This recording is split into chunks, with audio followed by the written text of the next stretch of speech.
ಪಾಂಚಲ್ ಅವರ ಮನೆ, ಅಕ್ಷಯ್ ಅವ್ರ ಮನೆ, ಹಾಗೆ ಹನುಮಂತ ಕುಪ್ಪದವ್ರ ಮನೆ, ಇವ್ರ ಮನೆ ಕತೆಗಳನ್ನ ಕೇಳೇನೆ ಇಲ್ಲಿ ನನ್ನ ಹಿಂದೆ ಹಾಗೆ ಎದುರು ಭಾಗದಲ್ಲಿ ಕೂತ ಅನೇಕರ ಕಣ್ಣಲ್ಲಿ ನೀರು ಗಮನಿಸ್ತಾ ಇದೆ. ಯಾಕಂದ್ರೆ ಇದು ಯಾವುದೋ ಒಬ್ಬ ಯೋಧನ ಮನೆ ಕತೆ ಅಲ್ಲ. ಪ್ರತಿಯೊಬ್ಬ ಯೋಧನ ಮನೆಯಲ್ಲೂ ಕೂಡ ಇಂಥದ್ದೇ ಕತೆ.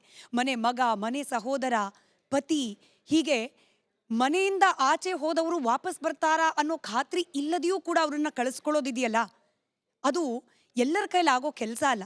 ಅನೇಕರಿದ್ದಾರೆ, ಮಾತನಾಡಿಸೋ ಪ್ರಯತ್ನ ಮಾಡ್ತಾ ಹೋಗ್ತೀನಿ. ಅಮ್ಮ, ನನ್ನಲ್ಲಿ ಮಾತನಾಡಿಸುವಾಗ ನೀವು ಅಳ್ತಾ ಇದ್ರಿ. ನಿಮ್ಮ ಮನೇಲಿ ಯಾರಿದ್ರು? ಸೈನ್ಯದಲ್ಲಿ ಯಾರಿದ್ರು? ಎಲ್ಲಿ ಕರ್ತವ್ಯ ಎಲ್ಲಿ ನಿರ್ವಹಿಸ್ತಾ ಇದ್ದಿದ್ದವರು? ಅವರು ಜಮ್ಮು ಕಾಶ್ಮೀರದಲ್ಲಿದ್ದರು. ಹೇಗೆ ಅಂದರೆ ನಿಮಗೆ ನನ್ನ ಗಂಡ ಯೋಧ ಅಂತ ಗೊತ್ತಿದ್ರೂ ಕೂಡ ಮದುವೆ ಆಗಿದ್ದು, ಅವ್ರ ಜೊತೆಗಿನ ದಿನಗಳು, ಅವ್ರ ಸೇವೆಗೆ ಹೋದ ದಿನಗಳು, ಅದನ್ನ ನೆನಪು ಮಾಡ್ಕೊಳ್ಳೋದಾದ್ರೆ? ನನ್ನ ಗಂಡ ಯೋಧ ಅಂಥೇಳಿ ನಂಗೆ ಗೊತ್ತಿತ್ತು. ಅವ್ರು ಒಂದು ಮಾತು ಕೇಳಿದರೆ ನನಗೆ, ನನ್ನ ಮದುವೆ ಆಗ್ತೀಯಾ ನೀನು ಅಂಥೇಳಿ ಫಸ್ಟ್ ನೋಡೋಕೆ ಬಂದಾಗ ನಾನು ಸೈನಿಕ ಅಂಥೇಳಿ, ಆಯ್ತು ರೀ ನಾ ಮದುವೆ ಆಗ್ತೀನಿ, ನೀವು ವಾಪಸ್ ಬಂದರೆ ನಾ ಖುಷಿ ಪಡ್ತೀನಿ, ಅಕಸ್ಮಾತಾಗಿ ಎಲ್ಲಿ ನೀವು ಯುದ್ಧದಲ್ಲಿ ಮರಣ ಹೊಂದಿದರೆ ನಾ ಹೆಮ್ಮೆ ಪಡ್ತೀನಿ. ನಮ್ಮ ಮನೆಯವರು ಈಗಲೂ ಇದ್ದಾರೆ. ತ್ರಿವರ್ಣ ಧ್ವಜ. ನನ್ನ ಹೆಸರು ಜಯಶ್ರೀ ಹಿರೇಮಠ ಅಂತ ಹೇಳಿ. ಷಡಕ್ಷರ ಹಿರೇಮಠ. ತಂದೆ ತೀರ್ಕೊಂಡು ಸುಮಾರು 7 ದಿನ ಮೇಲೆ ನನಗೆ ಗೊತ್ತಾಗಿದ್ದು. ಆ ಟೈಮಲ್ಲಿ ಹೆಚ್ಚಿಗೆ 92 ಆ ಟೈಮಲ್ಲಿ ಮೊಬೈಲ್ಸ್ ಯಾವುದು ಫೆಸಿಲಿಟೀಸ್ ಇರಲಿಲ್ಲ. ನಾನು ಅಮೃತ್ಸರದಲ್ಲಿ ಎಕ್ಸಸೈಜಲ್ಲಿದ್ದೆ. ನಾನು ಟೆಲಿಗ್ರಾಮ್ ಬರಬೇಕಿತ್ತು. 7 ದಿನ ಮೇಲೆ ನನಗೆ ಟೆಲಿಗ್ರಾಮ್ ಬಂತು, ನಮ್ಮ ತಂದೆ ತೀರ್ಕೊಂಡಿದ್ದಾರೆ ಅಂತೇಳಿ. ಆಮೇಲೆ ನನಗೆ DR ಅಂತ ಇರ್ತಾರೆ ನಮ್ಮಲ್ಲಿ ಮಿಲ್ಟ್ರಿಲಿ, ಬಾರ್ಡ್ರಿಗೆಲ್ಲ ತಂದು ಕೊಡ್ತಾರೆ ಟೆಲಿಗ್ರಾಮ್. 7 ದಿನ ಮೇಲೆ ಎಲ್ಲ ಮುಗಿದೋಗ್ಬಿಟ್ಟಿದೆ. ಆಮೇಲೆ ನಾನು ರಜಾ ತಗೊಂಡು ಮನೆಗೆ ಬಂದೆ. ಏನು ಬೇಕು ಅದೇ ಥರ ತಾಯಿಯವರು ಅಷ್ಟೇ. ನಾನು ರಜೋರಿಲಿದ್ದೆ, ಪುಂಚ್ ರಜೋರಿಲಿ ಇರೋ ಟೈಮಲ್ಲಿ ತಾಯಿ ಅವಾಗ STD ಎಲ್ಲ ಇತ್ತು. ನನಗೆ 3 ದಿನದ ಮೇಲೆ ನಾನು ಅವಾಗ ಏನಾಗ್ತಿತ್ತು ಅಂದರೆ ಸಂಡೇ ಮಾತ್ರ ನಮಗೆ ಟೈಮ್ ಸಿಗ್ತಿತ್ತು ಫೋನ್ ಮಾಡಲಿಕ್ಕೆ ಊರಿಗೆ. ಅದು ಹೋಗಿ ಲೈನಲ್ಲಿ ನಿಂತ್ಕೊಂಡು ನಾವು ಫೋನ್ ಮಾಡಬೇಕಿತ್ತು. ಒಂದು 25 ಜನ 30 ಜನ. ಬೆಳಗ್ಗೆ 5 ಗಂಟೆಗೆ ನಾವು ಸಂಡೇ ಬಂತು ಅಂದರೆ ಸಾಕು, ನಮಗೇನೋ ಮನೇಲಿ ಫ್ಯಾಮಿಲಿ ಜೊತೆಲಿ ತಂದೆ ತಾಯಿ ಜೊತೆ ಮಾತಾಡ್ತೀವಿ ಅನ್ನೋ ಒಂದು ದಾರಿ ಇತ್ತು ನಮಗೆ. ಅವಾಗ 5 ಗಂಟೆಗೆ ಹೋಗಿ ನಾವು ಲೈನಲ್ಲಿ ನಿಂತ್ಕೊಂಡು ಹೆಚ್ಚು ಕಮ್ಮಿ ನಮ್ಗೆ 9 ಗಂಟೆಗೆ ನಮ್ಮದು ಲೈನ್ ಸಿಗ್ತಿತ್ತು. ಅವಾಗ ನಾವು ಮಾತಾಡೋ ಟೈಮಲ್ಲಿ ತಾಯಿ ತೀರ್ಕೊಂಡಿರಲ್ಲ. ಹಾಸ್ಪಿಟ್ಲಲ್ಲಿ ನನ್ನ ಹೆಸರು ಪ್ರಕಾಶ್ ಅಂತೇಳಿ, ನಾನು ಶಿವಮೊಗ್ಗ ಡಿಸ್ಟಿಕ್ಕು ತೀರ್ಥಹಳ್ಳಿ ಜಯಚಾಮರ ರಾಜೇಂದ್ರ ಹಾಸ್ಪಿಟ್ಲಲ್ಲಿ ನಮ್ಮ ತಾಯಿ 3-4 ದಿನ ನನ್ನ ಹೆಸರೇ ಕೇಳ್ತಿದ್ರು ನಮ್ಮ ತಾಯಿ. ಪ್ರಕಾಶ ಬಂದ ಅಂತೇಳಿ. ಬಟ್ ಆ ಟೈಮಲ್ಲಿ ನಾನು ಬರಲಿಕ್ಕಾಗಿಲ್ಲ. ಪುಂಚು ರಜೋರಿಲಿ ನಮ್ಮ ಅಜಿಟೆಂಟ್ ಇದ್ದರು. ನಾನು ತಕ್ಷಣವೇ ನಮ್ಮ ತಾಯಿ ಸೀರಿಯಸ್ ಇದೆ, ನಾವು ಹೋಗ್ತೀನಿ ಅಂದೆ. ಆ ಟೈಮಲ್ಲಿ ಹೈವೇ ಏನಾಗಿದೆ ಬಂದಾಗಿತ್ತು. ಇಲ್ಲ ಸರ್, ನಾನು ಟಾಟಾ ಸುಮೋದಲ್ಲಿ ಸಿವಿಲ್ ಗಾಡೀಲಿ ಹೋಗ್ತೀನಿ ಅಂದೆ. ಅವಾಗ ನಮ್ಮ ಅಜಿಟೆಂಟ್ ಏನು ಹೇಳಿದರು ಅವರು, ಅದು ನಾನು ರಜಾ ಕೊಡ್ತೀನಿ, ಬಟ್ ನೀವು ಏನು ರೆಸ್ಪಾನ್ಸಿಬಲ್ ತೊಗೊಂಡು ಹೋಗೋದಾರೆ ಹೋಗ್ಬೋದು ಅಂತ ಹೇಳಿದಾರೆ. ಓಕೆ, ನೋ ಪ್ರಾಬ್ಲಮ್ಮು, ನಾನು ಹೋಗ್ತೀನಿ, ಐ ಕ್ಯಾನ್ ಗೋ. ಬಟ್ ನನಗೆ ತಾಯಿ ಇಂಪಾರ್ಟೆಂಟು. ನಾನು ದೇಶ ಸೇವೆಗಾಗಿ ಬಂದಿದ್ದೀನಿ. ದೇಶನೂ ನನ್ನ ಆತ್ಮ, ಅದೇ ತಾಯಿನೂ ನನಗೆ ಜನ್ಮ ಕೊಟ್ಟು ತಾಯಿಯವರು, ಅದನ್ನು ನಾನು ಫಸ್ಟ್ ನೋಡಲೇಬೇಕು. ಆದರೆ ಜಮ್ಮು ಕಾಶ್ಮೀರದಿಂದ ನಾನು ಟಾಟಾ ಸುಮೋದಲ್ಲಿ ಬೈ ರೋಡಲ್ಲಿ ಬಂದಿತ್ತು. ನಾನು ಡೆಲ್ಲಿಲಿ ಬರೋರೊಳಗೆ ನಮ್ಮ ತಾಯಿ ಆಲ್ರೆಡಿ 3 ದಿನ ಆಗೋಗಿದೆ. ಆದರೂ ನಮ್ಮ ಬ್ರದರ್ಸ್ ಎಲ್ಲ ಇಲ್ಲ ಪರವಾಗಿಲ್ಲ ಅಂತ ಹೇಳಿದ್ರು. ಇಲ್ಲ, ನೀವು ಮುಗಿಸ್ಬಿಡಿ, ನನಗೆ ಬರಲಿಕ್ಕೆ ಆಗಲ್ಲ. ಯಾಕಂದರೆ ಡೆಲ್ಲಿಯಿಂದ ಬರಬೇಕಾದ್ರೆ ಇಲ್ಲಿ 3 ಡೇಸ್ ಆಗುತ್ತೆ. ಆವಾಗ ಒಂದೇ ಒಂದಿತ್ತು, ಯಾವುದು ನಮ್ಮ KK ಎಕ್ಸ್ಪ್ರೆಸ್ಸು, ಅದರಲ್ಲಿ ಬರಬೇಕು ನಾನು. ಯಾಕಂದರೆ ಯಾಕೆ ಈ ಥರ ಹೇಳ್ತಿದ್ದೇನೆಂದರೆ, ಇವತ್ತು ನಾವು ಇಷ್ಟು ಕಷ್ಟಪಟ್ಟು ದೇಶ ಸೇವೆ ಮಾಡ್ತಿದ್ದಾರೆ. ಇವತ್ತು ಎಷ್ಟು ಹೆಣ್ಮಕ್ಳು, ಪಾಂಚಲ್ ಅವ್ರ ತಂದೆಯವರು ಇದ್ದಾರೆ, ಅಕ್ಷಯ್ ಅವರು ತಾಯಿ ಇದ್ದಾರೆ.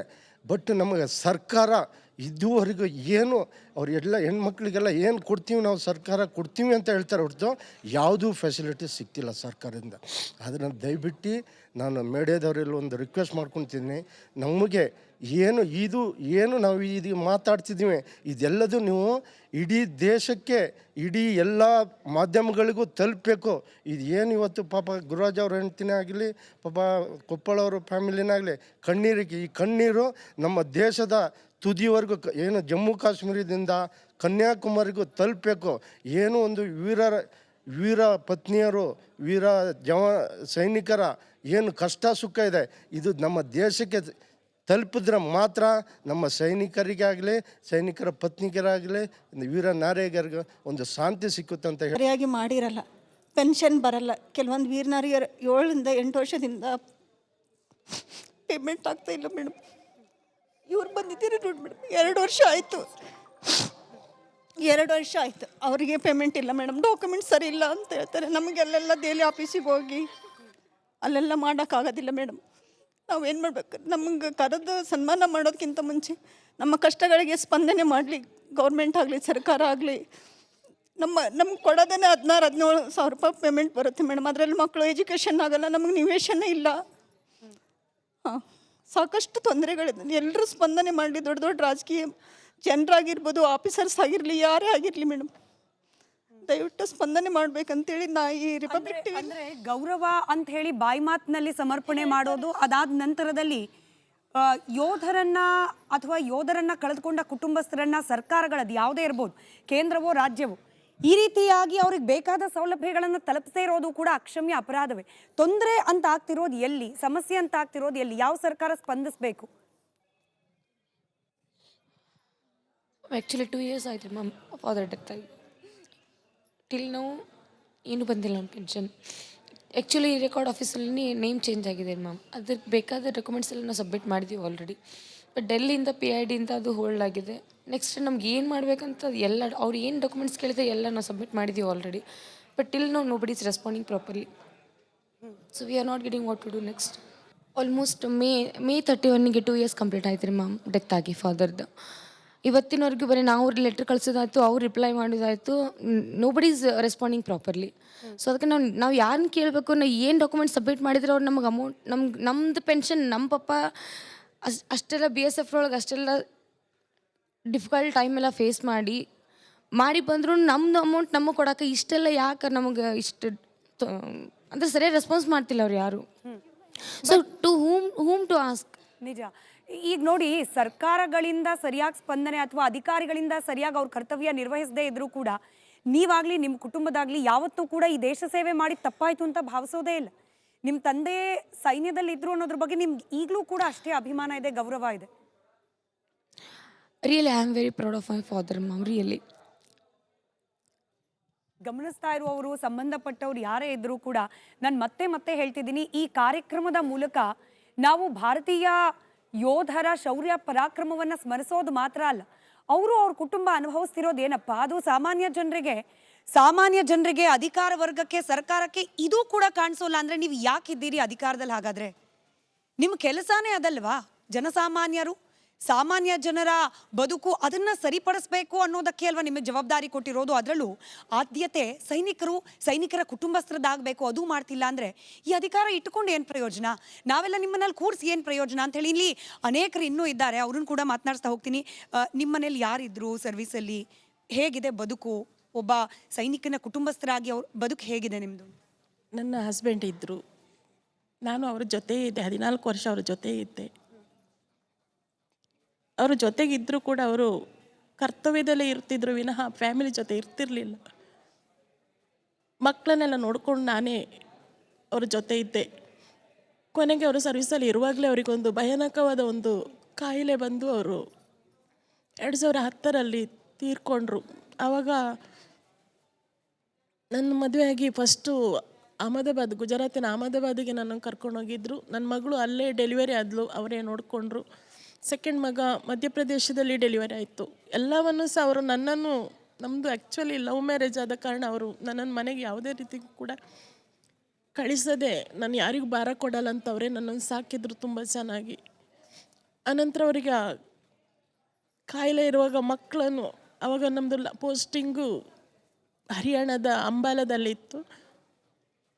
ಆವಾಗ ಅಲ್ಲಿಂದ ನಾನು ನೆಕ್ಸ್ಟು ಅವರ ಜೊತೆ 3 ತಿಂಗಳು ಮಕ್ಕಳನ್ನು ಅಂಬಾಲದಲ್ಲಿ ಬಿಟ್ಟು ನಾನು ಚಂಡಿ ಮಂದಿರ ಹಾಸ್ಪಿಟ್ಲಲ್ಲಿ ಅವರನ್ನು ಬದುಕಿಸ್ಕೊಳ್ಳಿಕ್ಕೆ ತುಂಬ ಪ್ರಯತ್ನ ಪಟ್ಟೆ. ಆಗ ಸರ್ಕಾರದ ಕಡೆಯಿಂದ ನಿಮಗೆ ಸಹಾಯ ಅಂತ ಹೇಳಿ ಏನಾದರೂ ಆಯ್ತಾ? ಹೇಗೆ? ಏನು ಸಹಾಯ ಇಲ್ಲ ಮೇಡಮ್. ಆನಂತರ ನಾನು ಅಲ್ಲಿಂದ ಬಂದ ನಂತರ ನಾನು ಅಂದರೆ ಏನೋ ಒಂದು ದೊಡ್ಡ ಒಂದು ಬಾವಿಗೆ ಹಾಕಿದಾಗ ಆಯಿತು ನನಗೆ. ಅಪ್ಪ ಅಮ್ಮ ಇಬ್ಬರು ಅವರದ್ದು ನಾನೇ ನೋಡ್ಕೊಳ್ಳುವಂಥದ್ದು, ಬೇರೆ ಯಾರೂ ಇಲ್ಲ ಮನೆಯಲ್ಲಿ. ಅವರನ್ನು ಹೇಗೆ ನೋಡ್ಕೊಳ್ಳೋದು, ಒಂದು ಪೆನ್ಷನ್ ನನಗೆ ಸಿಗದೆ 3 ವರ್ಷ ಆಯಿತು, ಸಿಕ್ಕಿರಲಿಲ್ಲ. ಆನಂತರ ಯಾರೋ ಹೇಳಿಬಿಟ್ಟು ನನಗೆ ಮತ್ತೆ ಪೆನ್ಷನ್ನು ಸ್ಟಾರ್ಟ್ ಆಯಿತು ಮೇಡಮ್. ಯಜಮಾನ್ರ ಹೆಸರು? ಗೋಪಾಲ್ ಕೃಷ್ಣ ಸುಬೇದಾರ್ ಆಗಿದ್ದರು ಅವರು. ನೀವು? ನಾವು ಮೂಲತಃ ನಾನು ಕೊಡಗಿನವಳು. ನಮ್ಮ ಮಾವನು ಕೂಡ ಸೇವೆ ಮಾಡಿ ಬಂದವರು. ಅವರಿಗೆ 3 ಮಕ್ಕಳು ಕೂಡ ಸೇವೆ ಮಾಡಿದ್ದಾರೆ. ನಮಗೊಂದು ಹೆಮ್ಮೆ ಅನ್ನಿಸ್ತಾ ಇದೆ. ನಮ್ಮ ಫ್ಯಾಮ್ಲಿನೇ ಒಂದು ಸೈನಿಕರ ಒಂದು ಸೇವೆ ಮಾಡುವಂತಹ ಫ್ಯಾಮ್ಲಿ. ಫಸ್ಟ್ ಆಫ್ ಆಲ್ ಏನು ಅಂದರೆ, ಕೊಡಗು ಅಂದರೆ ಅದು ಸೈನಿಕರನ್ನು ಪಡೆದಂತಹ ಒಂದು ಭೂಮಿ ಅಂತಲೇ ಹೇಳೋಕ್ಕೆ ಇಷ್ಟಪಡ್ತೀನಿ. ಅವರು ತುಂಬ ಚೆನ್ನಾಗಿ ಡ್ಯೂಟಿ ಮಾಡಿ 16 ವರ್ಷ ಡ್ಯೂಟಿ ಮಾಡಿ ಬಂದಿದ್ದಾರೆ. ಇವಾಗ ನಮಗೆ ಒಂದು ಹೆಮ್ಮೆ ಏನು ಅಂದರೆ, ನಮ್ಮನ್ನೊಂದು ಗುರ್ತಿಸ್ತಾರೆ. ಇವಾಗ ನಾನು ಒಬ್ಬಳು ಆರ್ಮಿಯವಳ ಇದು ಪತ್ನಿ ಅಂದರೆ ನಮಗೊಂದು ಹೆಮ್ಮೆ. ಇವಾಗ ನೀವು ಇಲ್ಲಿ ಕರೆಸಿದ್ದೀರಾ. ಈಗ ನಾವು ನಾರ್ಮಲ್ ಲೇಡೀಸ್ ಆಗಿದ್ರೆ ನಮ್ಮನ್ನ ಕರೆಸ್ತಾ ಇರಲಿಲ್ಲ ಅಲ್ವಾ. ಇಲ್ಲಿ ಕೂತ್ಕೊಂಡು ನಾವು ಮಾತಾಡೋದು, ಇವ್ರನ್ನೆಲ್ಲ ನೋಡೋದು ಅಂದರೆ ತುಂಬಾ ಹೆಮ್ಮೆ ಆಗ್ತಾ ಇದೆ ಮೇಡಮ್. ಅಂದ್ರೆ ನಿಮ್ಮ ಇಡೀ ಕುಟುಂಬಕ್ಕೆ ಕುಟುಂಬ, ನಿಮ್ಮ ಇಡೀ ಊರೇನೆ ದೇಶ ಸೇವೆಗೆ ನಿಂತಿರೋದು ಅಂತ ಹೇಳಿ ತುಂಬಾ ಹೆಮ್ಮೆ ಅಮ್ಮ.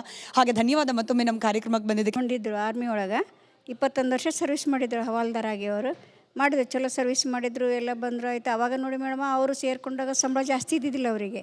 ನಾನು ಮದುವೆಯಾಗಿಂದ ನನಗೆ ಗೊತ್ತು 700 ರೂಪಾಯಿ ಸಂಬಳ ಇತ್ತು. ನಾವು ರಿಟೈರ್ಡಾಗಿ ಬಂದಾಗ 3000 ರೂಪಾಯಿ ಸಂಬಳದಲ್ಲಿ ನಮ್ಮ 3 ಮಕ್ಕಳು ನಾವು ಶಾಲೆ ಕಲಿಸೋದಲ್ಲಿ, ಬಾಡಿಗೆ ಮನೆ ಕೊಡೋದಲ್ಲಿ, ನಮಗೆ ನೋಡಿ ಇವತ್ತಿಗೂ ಒಂದು ಹೊಲ ಇಲ್ಲ, ಮನೆ ಇಲ್ಲ. ನಮ್ಮ ಯಜಮಾನ್ರದ್ದು ಏನ್ ಹೆಸರು? ಚಿಕ್ಕರೇವಪ್ಪ ಅಂತ ಸಿಪಾಯಿ ಆಗಿದ್ದರು. ಆದ್ರೂ ನನಗೆ ಎಂಗೇಜ್ಮೆಂಟು ನನ್ನನ್ನು ನೋಡೇ ಇಲ್ಲ ಅವರು. ನಮ್ಮ ಅತ್ತೆಯವರು ನಮ್ಮ ಭಾವಂದ್ರ ಮನೆ ಎಂಗೇಜ್ಮೆಂಟ್ ಮಾಡಿಕೊಂಡ್ರು. ಒಂದು ಫೋಟೋ ಕಳಿಸಿದ ಅಷ್ಟೇ. ತಿರುಗಿ ಮತ್ತೆ ಮದುವೆ ಮಾಡಿಕೊಂಡು 3 ದಿವಸಕ್ಕೆ ಹೊರಟೋದ್ರು. ನಮ್ಮ ಅತ್ತೆ ಸತ್ತವಾಗಲೂ ಬರಲಿಲ್ಲ. ಅಂಥ ಕಾಲ ಅದು. ಒಂದು ಸತ್ತಿರೋದೇ ಗೊತ್ತಿಲ್ಲ ನಮ್ಮ ಅತ್ತೆಯವ್ರು ಸತ್ತಿರೋದು. ನಾನು ಈಗ ನಮ್ಮ ಸೈನಿಕರ ಬಗ್ಗೆನೇ ಹೇಳ್ಕೊಳ್ಳೋದು ಅನ್ನೋದು ಬೇಡ. ಯಾಕೆಂದರೆ ಸಿವಿಲಿಯನ್ಗೆ ಒಂದು ಸ್ವಲ್ಪ ನಾನು ಹೇಳಲಿಕ್ಕೆ ಇಷ್ಟಪಡ್ತೀನಿ. ಯಾಕೆಂದರೆ ಸಿವಿಲಿಯನ್ನು ಇವತ್ತು ನಾನು ಕೇಳಿದ ಮಟ್ಕಂತಾರೆ, ಅಯ್ಯೋ ನಮಗಿರೋ ಒಬ್ಬನೇ ಮಗ, ದೇಶ ಸೈನಿಕ ಕಳಿಸ್ಬಾರ್ದು, ಮಗಳನ್ನಲ್ಲಿ ಮದುವೆ ಮಾಡಬಾರ್ದು ಅನ್ನೋದೊಂದು ಭಾಳ ಒಂದು ಮನಸ್ಸಿನಲ್ಲಿ ಕಳವಳ ಇಟ್ಕೊಂಡ್ಬಿಟ್ಟಿದ್ದಾರೆ. ದಯಮಾಡಿ ಎಲ್ಲರಿಗೂ ನಾನು ಸಿವಿಲಿಯನಿಗೆ ಕಳಕಳಿಯ ಕೇಳ್ಕೊಳ್ಳೋದು ಇಷ್ಟೇ. ನಮ್ಮ ಶರೀರದಲ್ಲಿ ಎಲ್ಲಿ ತನಕ ಜೀವ ಇರುತ್ತೆ, ನಾವು ಗಡಿಲಾದರೂ ಜಯಿಸಿ ಬರ್ಬೋದು, ಇಲ್ಲಿ ಇದ್ರೂ ಜಯಿಸ್ಬೋದು. ಬಟ್ ನಮ್ಮ ಇದರಲ್ಲಿ ಜೀವದ ಒಂದು ಹಣೆ ಬರೆದಿದ್ದು ಮುಗಿದಿತ್ತು ಅಂದರೆ ಎಲ್ಲೇ ಇದ್ರೂ ಅದಕ್ಕೆ ಅವಕಾಶ ಇರಲ್ಲ. ನಾನು ಬಂದ್ಬಿಟ್ಟು ನಿಮ್ಗೆಲ್ಲರೂ ಹೇಳಬೇಕಾದ್ರೆ 3rd ಜನರೇಷನ್ ಆರ್ಮಿ. ಅಂದರೆ ನಮ್ಮ ತಂದೆ, ನಮ್ಮ ತಾತ ಎಲ್ಲ ಇದ್ದರು. ಓಕೆ. ಸೊ ನನಗೆ ಅದು ಅಷ್ಟೇನು ಕಷ್ಟ ಅನ್ಸಲ್ಲ. ಯಾಕಂದರೆ ನಮ್ಮ ತಂದೆ ಡ್ಯೂಟಿಯಲ್ಲಿದ್ದಾಗ, ನಾನು ಚಿಕ್ಕ ವಯಸ್ಸಲ್ಲಿದ್ದಾಗ ಅವ್ರ ಜೊತೆ ಹೋಗಿ ಎಲ್ಲ ನೋಡ್ಕೊಂಡು ಬಂದಿದ್ದೀನಿ. ನಾನು ಏನು ಹೇಳಲಿಕ್ಕೆ ಬಯಸ್ತೀನಿ ಅಂದರೆ, ತಂದೆ ತಾಯಿಗೊಬ್ಬ ಮಗ ಆಗಿ, ಊರಿಗೊಬ್ಬ ಯುವಕ ಆಗಿ, ದೇಶಕ್ಕೆ ಒಬ್ಬ ಸೈನಿಕ ಆಗಿ ಚೆನ್ನಾಗಿ ಬದುಕಿ ಬಾಳಿದ್ರೆ ಅದೇ ಸಾರ್ಥಕ ಜೀವನ ಅಂತ ಹೇಳ್ಬೋದು. ಸೆಂಟ್ರಲ್ ಗೌರ್ಮೆಂಟಲ್ಲಿ ನಾವು ಜಾಬ್ ಮಾಡುವಾಗ 19 ವರ್ಷ ಮಾಡಿದ್ದೀನಿ. ಮಾಡುವಾಗ ತುಂಬ ಕಷ್ಟ ಇರುತ್ತೆ. ಆದರೆ ಯಾವ ಥರ ಮಾಡಿ ಬಂದಿದ್ದೀವಿ ಅಂತೇಳಿ ನಮಗೆ ಅನ್ಸಂಗೆ ಇಲ್ಲ. ಅಷ್ಟೊಂದು ಖುಷಿಯಿಂದ ಸಂತೋಷದಿಂದ ಮಾಡ್ತೀವಿ. ಆದರೆ ಇವಾಗ ಸ್ಟೇಟ್ ಗೌರ್ಮೆಂಟಲ್ಲಿ ಒಂದು ಡಿಸ್ಟಿಕ್ ಬಿಟ್ಟು ಇನ್ನೊಂದು ಡಿಸ್ಟಿಕಲ್ಲಿ ಜಾಬ್ ಮಾಡಬೇಕಾದ್ರೆ ತುಂಬ ಕಷ್ಟ